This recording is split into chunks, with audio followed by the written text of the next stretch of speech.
අදුරෙන් වැසුණු ලෝකය කල එලී කරලා හිරුපායන්න අරුණලු සිත් පුබූදුවලා කෙලෙසින් වැසුණු සිත්වල ඇති අදුරුවලා බිද බිද ඇදෙමු සගගුණ මැද නිවන් බලා උපසම්පදා සිල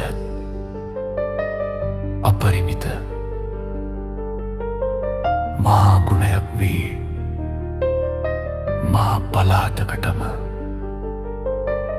ආලෝකයක් වන්නෙමය. එසේනම් ආර්ය මහා ගුණ දරාගෙන අප ඉදිරියේ ජීවමානව දක්නට ලැබෙන මේ උත්තම ගුණ කද අපගේ ගමට විහිදවන්නා වූ ආලෝකයෙන් ඔබටත් මටත් මොනතරම් ගුණයක් ගෙන දේවිද?